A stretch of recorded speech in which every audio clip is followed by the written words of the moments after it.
ആദ്യമായി സ്വാഗതം ആശംസിക്കുന്നതിന് വേണ്ടി നമ്മുടെ ബിജുവിനെയാണ് ക്ഷണിക്കേണ്ടത്. നമുക്കറിയാം, ബിജു വണിയപുരയ്ക്കൽ അദ്ദേഹം ഒളശപ്പള്ളി ഇടവകാംഗമാണ്. ഇടവകയിലെ ആത്മീയ കാര്യങ്ങളിലും ഭൗതിക കാര്യങ്ങളിലും സമുദായ കാര്യങ്ങളിലും മുന്നിൽ നിന്ന് പ്രവർത്തിക്കുന്ന ഒരു വ്യക്തിയാണ്. സമുദായ കാര്യങ്ങളെക്കുറിച്ച് സംസാരിക്കുവാനും ഇന്നിവിടെ എത്തിച്ചേർന്നവർക്ക് സ്വാഗതം ആശംസിച്ചുകൊണ്ട് നമ്മുടെ ബിജുവിനെ ക്ഷണിച്ചുകൊള്ളുന്നു. ജ്ഞാനായ സഹോദരങ്ങളെ, ഇപ്പം നിങ്ങൾക്ക് വന്നപ്പോൾ തന്നെ മനസ്സിലായി കാണുമായിരിക്കും, ഇന്ന് എല്ലാത്തിലും വിപരീതമായിട്ട് ഒരു വേറിട്ട രീതിയിലാണ് നമ്മുടെ മീറ്റിംഗ് തന്നെ നമ്മൾ സംഘടിപ്പിച്ചിരിക്കുന്നത്. അതായത് ഇന്നത്തെ മീറ്റിംഗ് നമ്മളെല്ലാവരും ഒന്നുപോലെയാണ്, ഒരുപോലെയാണ് നേരിടുന്നത്. അതുകൊണ്ടാണ് സ്റ്റേജിൽ പ്രത്യേക ആൾക്കാർ കയറി ഇരിക്കേണ്ടെന്ന് വിചാരിച്ചത്. ഇത് നമ്മുടെ ഒരു കൂട്ടായ പ്രവർത്തനമാണ്, ഇത് ആരുടെയും വ്യക്തിപരമല്ല. ഇത് മീറ്റിംഗ് തന്നെ അറേഞ്ച് ചെയ്തിരിക്കുന്നത് ജ്ഞാനായ സമുദായ സംരക്ഷണ സമിതിയുടെ ആഭിമുഖ്യത്തിൽ എന്ന് പറഞ്ഞുകൊണ്ടാണ് എല്ലാവരെയും സ്വാഗതം ചെയ്തിരിക്കുകയാണ്. അപ്പോൾ പ്രസംഗങ്ങളുടെ എണ്ണം കുറയ്ക്കുന്നതിൻ്റെ ഭാഗമായിട്ട് സ്വാഗത പ്രസംഗവും അധ്യക്ഷ പ്രസംഗവും ഞാൻ തന്നെ ഒരുമിച്ചങ്ങ് എടുക്കുകയായിരുന്നു. ഞാൻ ആദ്യമേ തന്നെ ഇവിടെ എത്തിച്ചേർന്നിരിക്കുന്ന നിങ്ങളെല്ലാ സമുദായ സ്നേഹികളോടും വളരെയധികം സന്തോഷത്തോടെ സ്വാഗതം ചെയ്യുകയാണ്. ഞാനിന്ന് മീറ്റിങ്ങിൻ്റെ ഈ പ്രസംഗത്തിൻ്റെ തുടക്കത്തിൽ പറയാൻ ഉദ്ദേശിക്കുന്നത്, ഇവിടെ നിൽക്കുന്ന സന്തോഷവും സങ്കടവും ഒത്തുചേർന്നുകൊണ്ടാണെന്നും പറഞ്ഞാണ് ഞാൻ ഇതുവരെ ഇരുന്നത്. പക്ഷേ ഇവിടെ വന്ന് എല്ലാവരെയും കാണുമ്പോൾ, ഇതുപോലെ ഈ കസേരകളെല്ലാം നിറഞ്ഞ് കാണുമ്പോൾ ഞാൻ പറയുകയാണ്, സങ്കടമല്ല, എനിക്കിപ്പോൾ സന്തോഷം തന്നെയാണ്. കാരണം എന്നാന്ന് ചോദിച്ചാൽ, ഈ ഹൈക്കോടതി വിധി നമുക്കൊരു പ്രശ്നമല്ല, നമുക്കിത് നേരിടാൻ അറിയാം എന്ന് നിങ്ങളെല്ലാവരുടെ കൂടി ഇവിടെ തെളിയിച്ചു തന്നിരിക്കുകയാണ്. അതുതന്നെയാണ് അതിൻ്റെ ഏറ്റവും പ്രധാനമായ കാര്യം. 2018 മുതൽ ഈ സംഘടന ഉണ്ടാക്കുന്നതിന് മുമ്പ് തന്നെ മെത്രാൻ്റെ അടുത്ത് പോയി പല രീതിയിൽ മുന്നറിയിപ്പുകൾ കൊടുത്തു. ഇത് തെറ്റാണ്, ശരിയല്ല എന്ന് പല പ്രാവശ്യം പറഞ്ഞിട്ടും വഴങ്ങാത്തത് കൊണ്ടാണ് ഇങ്ങനെയൊരു സംഘടന ഉണ്ടാക്കി തുടങ്ങേണ്ടി വന്നത്. അന്നു മുതൽ പറഞ്ഞിട്ട് മനസ്സിലാകാതെ, അല്ലെങ്കിൽ ഈ നമ്മുടെ നേതാക്കന്മാരെന്ന് പറഞ്ഞാൽ അരമന നേതാക്കന്മാർ തന്നെ പറഞ്ഞു വരത്തിന് മുഴുവൻ കേസസുകാരും മുഴുവൻ സഭാവിരോധികളാണ്, പള്ളി വിരോധികളാണ്, അങ്ങനെ ദൈവത്തിനെതിരാണ് എന്നാണ് പറഞ്ഞു നിർത്തിക്കൊണ്ട്. പക്ഷേ കാലക്രമേണ എല്ലാവർക്കും മനസ്സിലായി, കോടതി വിധി ഒന്നൊന്നായിട്ട് പുറകെ നമുക്ക് തോൽവികൾ സമ്മാനിച്ചു. ഇപ്പോൾ അവസാനമായിട്ട് ഹൈക്കോടതി വിധി നമുക്ക് വന്നിരിക്കുകയാണ്. ഇത് 3ാമത്തെ വിധിയാണെന്നുള്ളത് മനസ്സിലാക്കണം. ആദ്യത്തെ വിധി ഇവർ പൂഴ്ത്തിവെച്ചു. അന്ന് മുതൽ പിന്നെ അത് വിധി വന്നപ്പോഴാണ് നമ്മളെല്ലാം മനസ്സിലാക്കിയത്. അന്ന് മുതൽ നമ്മൾ പല വിധത്തിൽ പറഞ്ഞിട്ട് യാതൊരു മാറ്റവും വരുത്താതെ ഇവരനങ്ങാതിരുന്നു. ഈ ഹൈക്കോടതി വിധി വന്നിട്ട് ഇപ്പോൾ 2 മാസമായി. നമ്മുടെ രൂപതാ നേതൃത്വമോ അൽമായ നേതൃത്വമോ ഏതെങ്കിലും ഒരു വ്യക്തി ഈ ഹൈക്കോടതി വിധി മൂലം നമുക്ക് ബുദ്ധിമുട്ടുണ്ടാക്കുന്നു, നമുക്കിതിൻ്റെ നടപടിയെടുക്കണം, മുന്നിട്ടിറങ്ങണമെന്ന് പറഞ്ഞുകൊണ്ട് ഈ രൂപതാ നേതൃത്വത്തിലുള്ള ഒരൊറ്റ വ്യക്തിയെങ്കിലും, ഒറ്റ വൈദികരെങ്കിലും, ഒറ്റ അൽമായ നേതാക്കളെങ്കിലും, KCC, KCW, KCYL ഇങ്ങനെ ഒത്തിരി ഉണ്ടല്ലോ, എവരെങ്കിലും മിണ്ടിയോ? നിങ്ങൾ ചിന്തിച്ച് നോക്ക്, ആരെങ്കിലും മിണ്ടിയോ ഇതുവരെ? നേരെ മറിച്ച് ഇവരെല്ലാം അവിടെ സംഘടന ഒത്തുകൂടിക്കൊണ്ട് അരമനയുടെ അകത്ത് കൂടിക്കൊണ്ട് മെത്രാൻ ഐക്യദാർഢ്യം പ്രഖ്യാപിക്കുകയല്ലേ ചെയ്തത്. ഈ സാധാരണ ജനത്തിന് മുഴുവൻ മനസ്സിലായി, ഈ ഹൈക്കോടതി വിധിയുടെ ആഴ എത്ര വലുതാണെന്നുള്ളത് മനസ്സിലായി. നമ്മളുടെ അവസാനത്തെ ആണി അടിച്ചുകൊണ്ടിരിക്കുകയാണ്. തീർന്നു എന്ന് പറഞ്ഞേ പറയാൻ പറ്റുന്ന വിധത്തിലാണ് ആണി.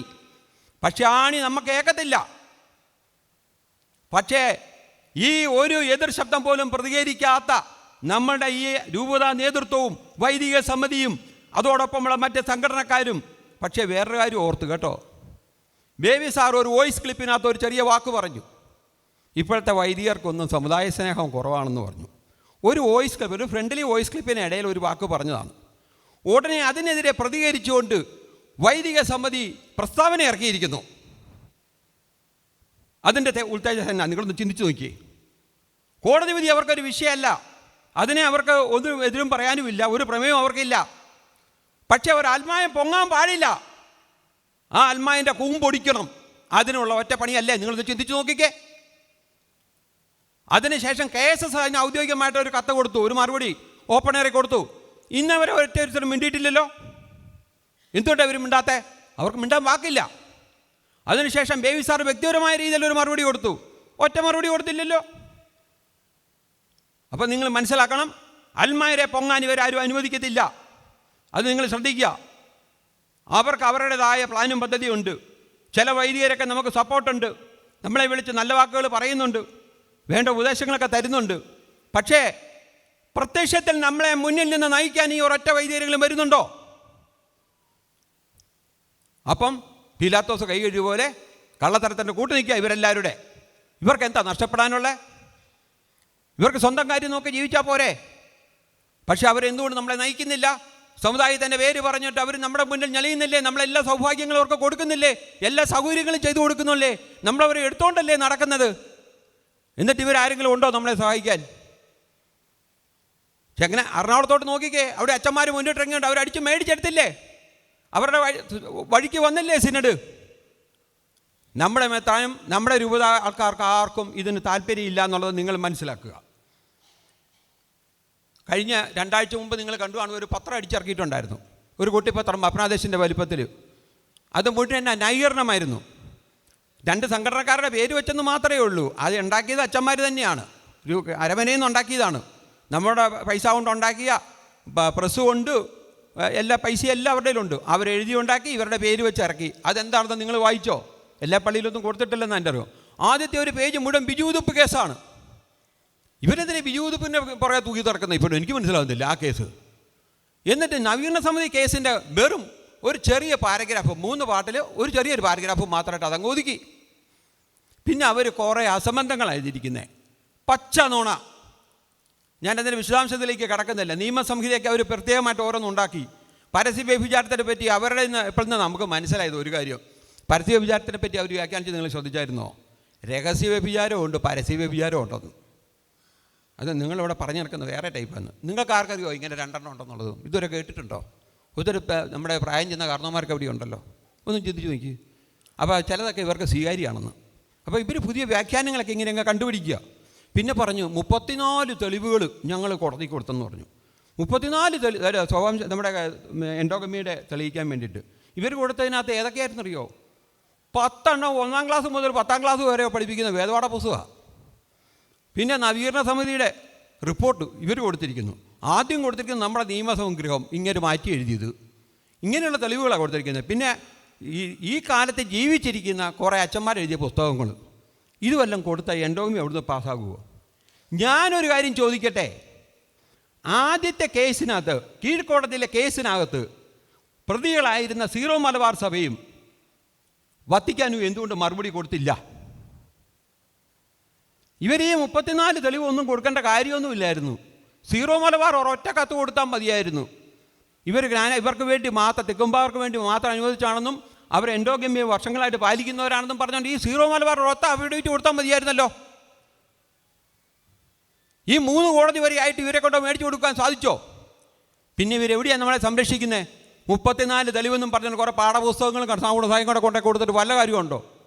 ട്രാവൻകൂർ മാനുവൽ കൊണ്ടേ കൊടുത്തു. ഒറിജിനൽ മാനുവലിനകത്ത് കറക്റ്റാണ്, നമ്മുടെ ചരിത്രം നമ്മൾ എൻഡോഗമി പാലിക്കുന്നവർ പറഞ്ഞിട്ടുണ്ട്. പക്ഷേ പിന്നെ വേറെ ആരണ്ട് അതിനകത്ത് കൂട്ടിച്ചേർത്തുണ്ടാക്കിയ വേറെ കൊണ്ടു കോടതി കൊടുക്കേണ്ട വല്ല കാര്യമുണ്ടോ? അപ്പോൾ മനുഷ്യനെ വഴിതെറ്റിക്കുക എന്നുള്ളത് ഈ രൂപതാ നേതൃത്വത്തിൻ്റെ വലിയൊരു ചടങ്ങാണ്. ഈ കഴിഞ്ഞ ഒരാഴ്ചയായിട്ട് വാട്സാപ്പ് ഗ്രൂപ്പുകളിൽ എന്തെല്ലാം പേഴ്സണൽ അറ്റാക്കുകളാണ് നടത്തുന്നത് നിങ്ങളെല്ലാവരും കണ്ടിരിക്കുകയാണ് ഒരു പരിധിവരെ. എന്തിനാ? മനുഷ്യൻ്റെ മനസ്സ് മടിപ്പിച്ച് അവനെ ഇവിടെ വരുത്താതിരിക്കണം. ഞാൻ എല്ലാ കാര്യങ്ങളും വിശദമായിട്ട് പറയുന്നില്ല, സമയം ഒത്തിരി നീണ്ടുപോകും. ഹൈക്കോടതിയിലെ വിധിയെപ്പറ്റി പറയാനായിട്ട് ബേബി സാർ വിശദമായിട്ട് പറയും. അതിനെപ്പറ്റി കൂടുതൽ പറയാൻ പറ്റിയല്ല, അത് പറഞ്ഞു കഴിഞ്ഞാൽ കോടതിയെ ലക്ഷ്യമാവും. അതുകൊണ്ട് ആർക്കും തന്നെ വിശദമായിട്ട് പറയാൻ പറ്റില്ല. ഇത് പക്ഷേ ചരിത്രത്തിലെ ഒരു വലിയ വിധിയായിരിക്കും, എങ്ങും കാണാത്തൊരു വിധി. ആ വിധിയെ ചോദ്യം ചെയ്യാനായിട്ട് ഈ ചെറിയ സംഘടനയായ നമുക്കും ഒന്നും പറ്റത്തില്ല. അതിന് കഴിവുള്ളത് രൂപത തന്നെയാണ്. നമ്മുടെ എല്ലാം കാശിരിക്കുന്ന അവരുടെയിലാണ്. അതിന് തക്ക വക്കീലിനെ വെക്കണം. അവർ പറയുന്നത്, ഇവർ പറഞ്ഞതൊന്നും കോടതി കേട്ടില്ല, കോടതി അതൊന്നും ശ്രദ്ധിച്ചില്ല എന്നുള്ള രീതിയിലാണ് മറുപടി പറഞ്ഞുകൊണ്ടിരിക്കുന്നത്. ആ കുട്ടിപ്പത്രത്തിനകത്തും അങ്ങനെ പറഞ്ഞിരുന്നത്. അത് ചോദ്യം ചെയ്യാനായിട്ട് അവകാശം ഇവർക്കാണ്. ഒരു കാര്യം കൂടെ ഞാനിപ്പോൾ പെട്ടെന്ന് ഓർത്ത് പറയുകയാണ്. ഈ നമ്മുടെ കാനോൻ നിയമത്തിലും ഉണ്ട്, എല്ലായിടത്തും ഉണ്ട്. രൂപതയിൽ കൊടുത്ത എല്ലാ അഫിഡവിറ്റിൻ്റെ മുന്നിലും ഇങ്ങനെ പറയുന്നുണ്ട് കാനൻ ലോ ഉണ്ടെന്നും. നമ്മുടെ മെത്രാപ്പൊലീത്ത കൊടുക്കുന്ന അഫിഡവിറ്റിനകത്ത് പറയുന്നുണ്ട് ഒരു സീറോ കാനൻ ലോ ഉണ്ട്. അതിൻ്റെ കീഴിൽ സീറോ മലബാർ സഭയ്ക്ക് അവരുടേതായ പർട്ടിക്കുലർ ലോസ് ഉണ്ട്. അതുപോലെ തന്നെ കോട്ടയം രൂപതയ്ക്കും അതുപോലെ പർട്ടിക്കുലർ ലോസ് ഉണ്ടെന്ന് പറഞ്ഞു. ഈ പർട്ടിക്കുലർ ലോസ് ഉണ്ടാക്കുന്നത് ഇതിൻ്റെ സുപ്രീം പവറായ എന്നിൽ നിക്ഷിപ്തമാണെന്നും പറയുന്നുണ്ട്. ഈ കാര്യങ്ങൾ എല്ലാ അഫിഡവിറ്റിലും തുടക്കത്തിലുണ്ട്. അതതിൻ്റെ ഒരു സീക്വൻസാണ്. ആ വാചകങ്ങളിൽ തന്നെ നിങ്ങൾ മനസ്സിലാക്കുക, സമ്പൂർണ്ണ അധികാരിയായ അങ്ങേർക്ക് വത്തിക്കാൻ്റെ കാനോൻ നിയമപ്രകാരവും ഓരോ രൂപതയിലും മെത്രാനും ആ രൂപതയ്ക്ക് അനുസൃതമായിട്ടുള്ള നിയമങ്ങളും പ്രാർത്ഥനാ രീതികളും ആരാധനക്രമങ്ങളും ഫോം ചെയ്യാനുള്ള അധികാരമുണ്ട്. അത് എന്തുകൊണ്ട് ഇങ്ങനെ എക്സസൈസ് ചെയ്യുന്നില്ല എന്നുള്ളത് നമ്മളൊക്കെ ചിന്തിക്കുക. നിങ്ങളെല്ലാവരും ഒരുപക്ഷെ കേട്ട് കാണും, നേരത്തെ ഒരു യുണൈറ്റഡ് സ്റ്റേറ്റ്സ് ഓഫ് അമേരിക്ക എന്ന് പറയുന്ന പോലെ ഒരു USSR ഉണ്ടായിരുന്നു, യുണൈറ്റഡ് സോവിയറ്റ് സോഷ്യലിസ്റ്റ് റിപ്പബ്ലിക്. വലിയ രാജ്യമായിരുന്നു. അതിൻ്റെ ആസ്ഥാനമായിരുന്നു റഷ്യ. അത് ഇന്നിപ്പോൾ ഇല്ല, അത് ചെതറിപ്പോയി. അത് ചെതറിപ്പിച്ചത് ആരാന്നറിയോ? ഗോർബച്ചോവ് എന്ന് പറഞ്ഞൊരു പ്രസിഡൻ്റായിരുന്നു. അപ്പോൾ ഞാൻ പലപ്പോഴായിട്ട് ഇത് ചിന്തിച്ചുകൊണ്ടിരുന്ന കാര്യമാണ്, നമ്മുടെ കോട്ടയം രൂപതയിലെ പുതിയ ഗോർബച്ചോവായിട്ട് നമ്മുടെ മെത്രാപ്പോലീത്ത ആവാതിരിക്കട്ടെ എന്ന് നമുക്ക് പ്രാർത്ഥിക്കാം. അല്ലെങ്കിൽ ചരിത്രത്തിൻ്റെ ഏടുകളിൽ പുതിയ ഗോർബച്ചേവ് എന്ന അപരനാമത്തിൽ നമുക്ക് ഇങ്ങനെ വിളിക്കേണ്ടി വരും. അതും എല്ലാവരും ഓർക്കുക. ഇനി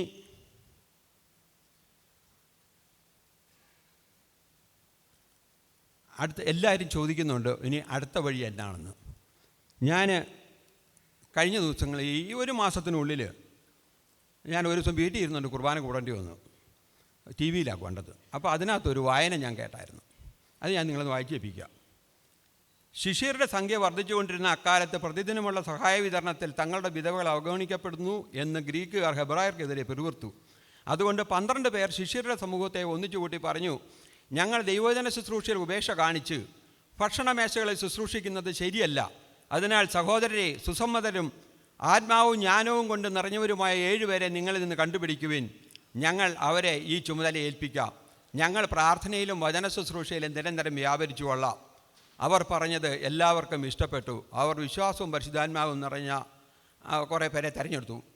അവരെ അപ്പോസ്തലന്മാരുടെ മുമ്പിൽ വെച്ച് നിർത്തി പ്രാർത്ഥിച്ചിട്ട് അവരുടെ മേൽ കൈകൾ വെച്ചു ദൈവവചനം പ്രചരിക്കുകയും ജെറുസലേമിൽ ശിഷ്യന്മാരുടെ എണ്ണം വളരെ വർദ്ധിക്കുകയും ചെയ്തു.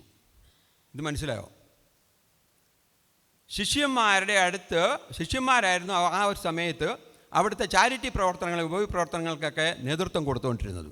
അപ്പോൾ അവിടെ പരാതികൾ വന്ന് അവർക്ക് ഭക്ഷണം കിട്ടുന്നില്ലെന്ന്, വിധവകൾക്കൊക്കെ ഭക്ഷണം കിട്ടുന്നില്ലെന്ന് പറഞ്ഞു വന്നപ്പോൾ, പരാതി വന്നപ്പോൾ തന്നെ ശിഷ്യന്മാർ ഒരുമിച്ച് കൂടി പ്രാർത്ഥിച്ചിട്ട് പറഞ്ഞു, ഇത് ഞങ്ങളുടെ പണിയല്ല, ഞങ്ങളുടെ പണി ദൈവവചന പ്രഘോഷണമാണ്, അല്ലാതെ ഇതുപോലെയുള്ള കാര്യങ്ങൾ ചാരിറ്റിയും കോപ്പും നടത്തിക്കൊണ്ട് നടക്കുന്ന ഞങ്ങളുടെ പണിയല്ലെന്ന്.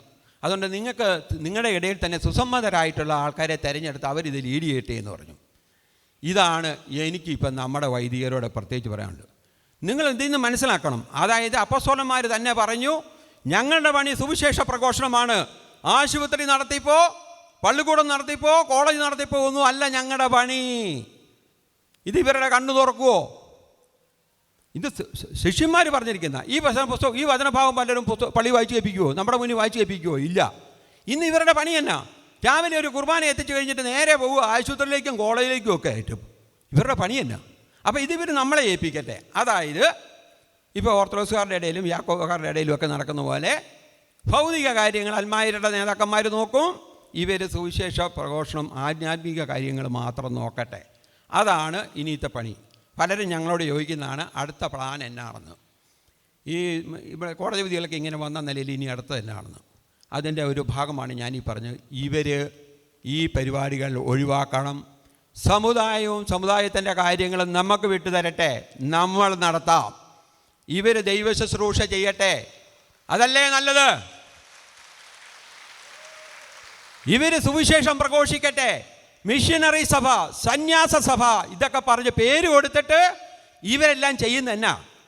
അൽമായൻ്റെ മുഖത്ത് കയറാനുള്ള പണികളല്ലാതെ ഓർക്കുന്നു. ആശുപത്രി ഉണ്ടാക്കി വെച്ചിരിക്കുന്നു. ആശുപത്രിയിൽ ഇവർ ലോകമായിട്ട് അതിൽ നടക്കേണ്ട കാര്യം വല്ലതും ഉണ്ടോ? നടത്താൻ കഴിവുള്ള അൽമാരില്ലേ? അതുപോലെ നമ്മുടെ സ്കൂളുകൾ അത് നമ്മൾ നടത്തട്ടെ. ഇവരുടെ പണി ഇതല്ല, സുവിശേഷം പ്രസംഗിക്കട്ടെ, അതല്ലേ ഇവരുടെ പണി. അങ്ങനെ അവരതിന് മാറട്ടെ. പിന്നെ അടുത്തതായിട്ട് ഒരു കാര്യം പറഞ്ഞാൽ, നമ്മുടെ ബി പ്ലാനിൻ്റെ ഭാഗമായിട്ട് ഞാൻ പറയാണ്, നമ്മൾ നമ്മുടെ കാര്യം നോക്കണം. നമ്മളെ ആരും സഹായിക്കത്തില്ല. മെത്രാപ്പോലീത്ത നിരൂപിച്ചാൽ വെറും 10 മിനിറ്റ് കൊണ്ട് തീർക്കാവുന്ന കാര്യമാണിത്. കോട്ടയം രൂപതയുടെ സ്വത്ത് കോടതി വിധി കോട്ടയം രൂപതയ്ക്കും മെത്രാപ്പോലീത്തയ്ക്കും എതിരെയാണ്. നമ്മളെ ഇടവക്കാർക്കെതിരെയോ നമ്മളെ അൽമായനെതിരെ അല്ല. അത് നിങ്ങൾ മനസ്സിലാക്കുക. അപ്പോൾ നമ്മുടെ സ്വത്തുക്കളും നമ്മുടെ പള്ളികളും സംരക്ഷിക്കാൻ മെത്രാപ്പോലീത്താൻ തെരുവിച്ചാൽ 10 മിനിറ്റ് കൊണ്ട് ഇതെല്ലാം സാധിക്കും. അത് നടത്തി തരുവാൻ നമ്മൾ തന്നെ ഹെലികോപ്റ്ററിൽ കെട്ടിയിറക്കിയ നമ്മുടെ മെത്രാപ്പോലീത്ത നമ്മളെ സഹായിക്കുമോ എന്ന് നമുക്ക് കണ്ടറിയാം, കാത്തിരിക്കാം. അങ്ങേരെ ആ ബീപ്ലാൻ ഇതുവരെ പറഞ്ഞിട്ടില്ല, പറയുമെന്നാണ് പറയുന്നത്. നമുക്ക് അതിനു വേണ്ടി കാത്തിരിക്കാം. നമ്മുടെ മെത്രാപ്പോലീത്ത ഒരു വാക്ക് പറഞ്ഞാൽ പോലെ, എടാ ഈ സീറോ മലബാറുകാർ ഞങ്ങൾക്ക് കത്ത് തരുന്നില്ലടാ, അല്ലെങ്കിൽ നമ്മളെ പറയുന്ന വഴിയൊന്നും ഇവർ കേൾക്കുന്നില്ല, നമ്മുടെ സമുദായം സംരക്ഷിക്കാൻ ഇവിടെ ശരിയല്ല, ഇവർ നമ്മളെ സംരക്ഷിക്കുന്നില്ല. അതുകൊണ്ട് നമുക്ക് നമ്മുടെ വഴി നോക്കാം, നമ്മുടെ വഴി നോക്കാം മക്കളെ. നിങ്ങൾ എൻ്റെ കൂടെ വാന്ന് വിളിച്ചാൽ നമ്മളിറങ്ങി ചെല്ലിയല്ലേ. സീറോ മലബാർ വേണ്ട, ഞങ്ങൾ ഒറ്റയ്ക്ക് നിന്നോളാം നമ്മുടെ മെത്രാപ്പൊലീത്ത പറഞ്ഞാൽ നമ്മളെല്ലാവരും ഇറങ്ങി ചെല്ലിയല്ലേ. പക്ഷേ നമ്മുടെ മെത്രാപ്പൊലീത്ത പറയുമെന്ന് എനിക്ക് തോന്നുന്നുമില്ല. അത് നമ്മൾ പ്രതീക്ഷിക്കുകയും വേണ്ട. നമ്മൾ തന്നെ നമ്മുടെ കാലുകളിൽ നിൽക്കാൻ പഠിക്കണം. നമ്മുടെ പള്ളിയുടെ സ്വത്തുക്കൾ നമ്മൾ തന്നെ സൂക്ഷിക്കുക. തിരട്ട് ഓടിക്കുകയെന്ന് പറഞ്ഞപ്പോൾ മിക്ക പള്ളിക്കാരും വന്നപ്പോൾ തന്നെ ഇന്ന് അടുത്ത ഇൻഡാസ് വായിച്ചിട്ടുണ്ട്. ഒന്നും മേടിക്കണ്ട.